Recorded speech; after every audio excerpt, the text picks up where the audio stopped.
Se soltar a nossa indústria automobilística pra competir com o mundo, a gente evapora em 10 minutos. Cara, se a gente basear o nosso agro em subsídio, em medida de ajuda de governo, nós vamos nos foder. Vai acabar. O agro hoje no Brasil é uma das únicas coisas que funcionam aqui. Vamos lá?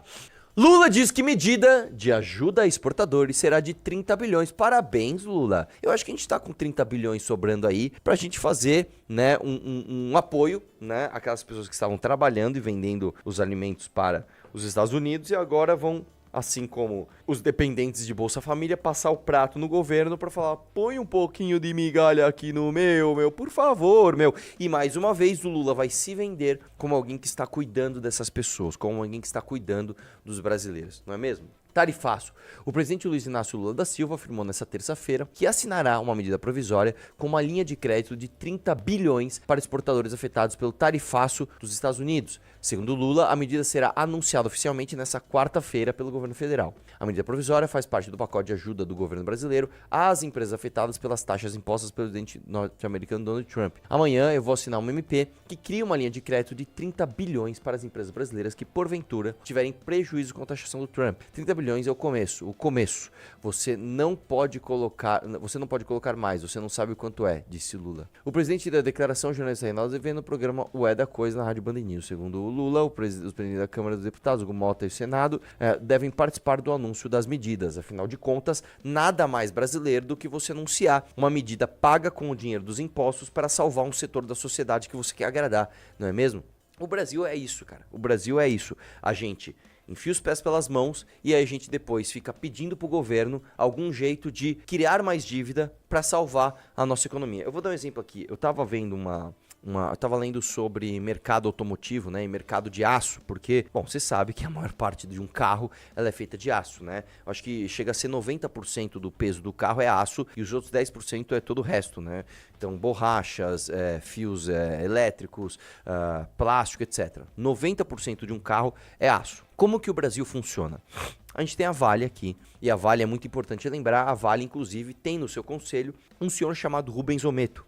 O senhor Rubens Ometo, que não só é conselheiro da Vale, como ele é responsável por um dos setores mais estratégicos de um país, que é o setor de combustíveis, tá? O Rubens Ometo, ele é dono da Cosan, né? Ele é dono da Shell. Então, o etanol que você usa no seu carro e todas as coisas ligadas à Shell aqui no Brasil dão lucro para o senhor Rubens Ometo. O senhor Rubens Ometo, ele faz parte do conselho da Vale e a Vale exporta minério de ferro para vários produtores de aço no mundo inteiro, principalmente a China. A China, só para você ter uma ideia, tá? Eu não vou lembrar o número agora, mas é algo assim. Sei lá, Estados Unidos e Rússia produzem por ano, eu vou chutar aqui, vai, umas 70 mil toneladas, né, de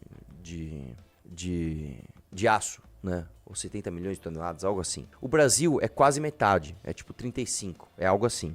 A Índia também produz um monte, eu não lembro agora, mas a China, cara, a China produz tipo 1 milhão. É tipo um negócio colossal. A China produz muito aço, mas muito aço mesmo, né? E aí, o que a gente faz? Olha como o Brasil funciona. Eu tô tirando da agricultura, isso não tem a ver com os Estados Unidos. Eu estou falando de como o Brasil cuida dos seus brasileiros. A gente exporta o minério de aço para a China. A China faz o aço. A China faz muito mais aço que a gente. Então o aço chinês é mais barato. Muito mais barato. Bom, vamos importar o aço chinês? Não, aí a gente protege a nossa indústria colocando imposto no aço. Tipo, eu vendo o minério pro cara. Ô, faz o aço aí, mano. Aí o cara faz. Aí o cara vem me vender o aço. Não. Agora eu vou taxar você. Aí beleza. Aí você taxa o minério. Tá bom, taxou o aço. Legal. Taxou o aço, você protegeu a tua indústria de aço, que é minúscula, comparado ao resto do mundo. O que você faz com aço? Você faz carro com aço. Aí o que você faz? A indústria brasileira vai ter que comprar aço brasileiro. Na hora de comprar o aço, tem que pagar imposto. Porque a gente tem que comprar o aço mais caro brasileiro, que é mais caro de produzir aqui, ou a gente tem que comprar o aço chinês, que é mais barato, mas pagar imposto de importação. Então a gente deixa o aço artificialmente mais caro. Aí a gente vai lá e produz o carro já artificialmente mais caro. Aí chega o próprio chinês, ou o americano, ou qualquer outro mercado da América Latina e fala, eu faço o carro aqui mais barato, deixa eu te vender o carro mais barato. Não. Vamos proteger a nossa indústria automobilística colocando imposto de importação no carro. Então a gente exporta o minério, aí na hora de comprar o aço a gente taxa o aço para proteger a nossa indústria, então a gente paga mais caro no aço, aí a gente pega um produto que é feito de aço, que é o carro, e protege o carro também, enfia por... Então a gente é burro, entendeu? Porque a gente nem desenvolve a nossa indústria, E a gente nem abre o nosso mercado pra gente ter acesso às coisas que a gente não produz de uma forma mais barata.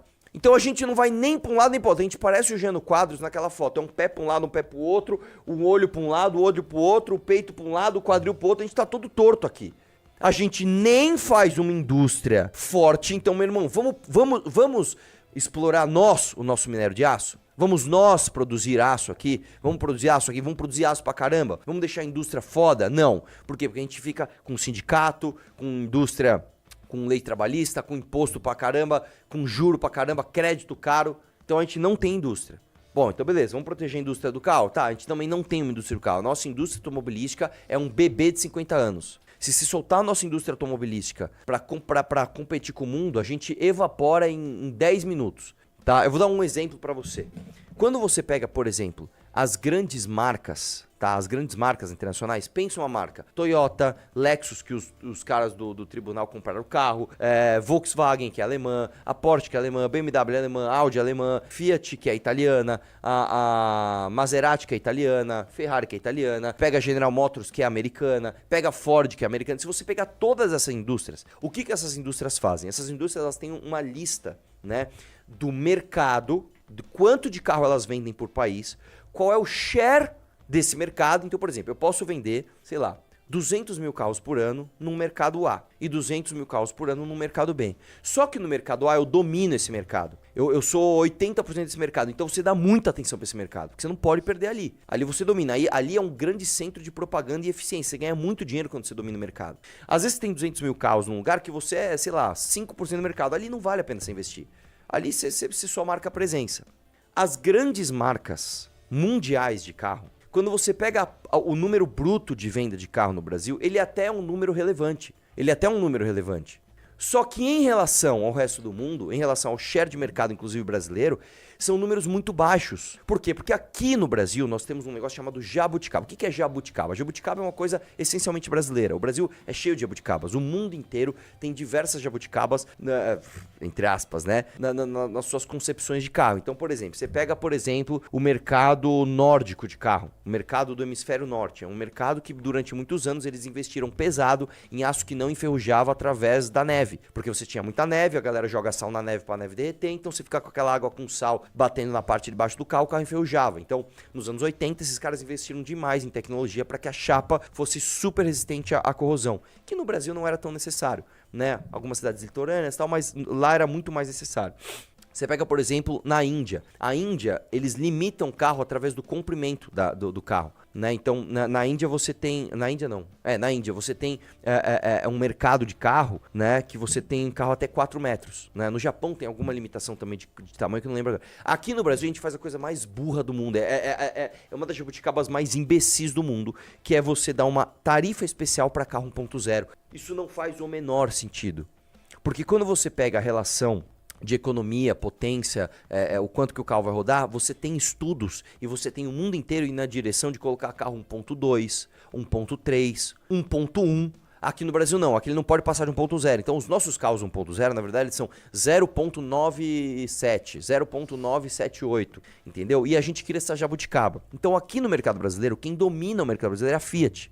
A Fiat domina o mercado brasileiro de carros. Todas as outras marcas têm um share pequeno. Então você pega mesmo as grandes marcas, a Ford, a Ford saiu daqui, a GM, a Volkswagen, você fala, nossa, são grandes marcas. Não, são grandes marcas, mas elas vendem pouco aqui no Brasil em relação à Fiat, em relação inclusive ao que elas vendem no resto do mundo. Por que eu estou dizendo isso? Quando você entende a indústria automobilística mundial, você entende que o Brasil ele está sempre na lista lá embaixo de prioridades dele. Então, por exemplo, você vai fazer um lançamento de carro, você vai fazer uma inovação, você vai pôr um bom executivo, você vai fazer você joga o Brasil lá embaixo. Você testa primeiro no seu país de origem, você inova no seu país de origem, depois você inova ou nos Estados Unidos, ou na União Europeia, ou nos países do Sudeste Asiático, que também são bons consumidores de carro. E o Brasil fica lá para 12º, 13º na lista. Porque a gente é pequeno? Não, a gente tem um mercado gigantesco. Nós temos 220 milhões de pessoas aqui que rodam em média de 10 a 15 mil quilômetros todos os anos. Então nós consumimos muito carro. O problema é que o Brasil é um país cheio de jabuticabas, onde a gente protege a nossa indústria de uma forma artificial.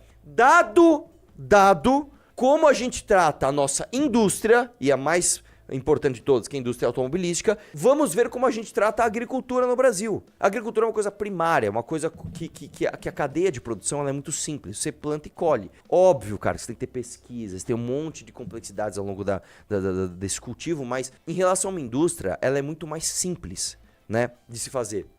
E se na indústria a gente cuida dessa forma tosca, no agro a gente está indo para o mesmo caminho. Cara, se a gente basear o nosso agro em subsídio, em medida de ajuda de governo, nós vamos nos foder. Vai acabar. O agro hoje no Brasil é uma das únicas coisas que funcionam aqui. Se a gente apoiar o agro no governo, acabou, meu irmão. Nós estamos ferrados.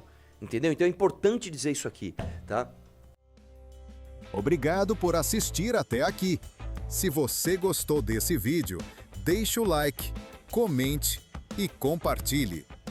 E para mais cortes como esse, se inscreva no canal.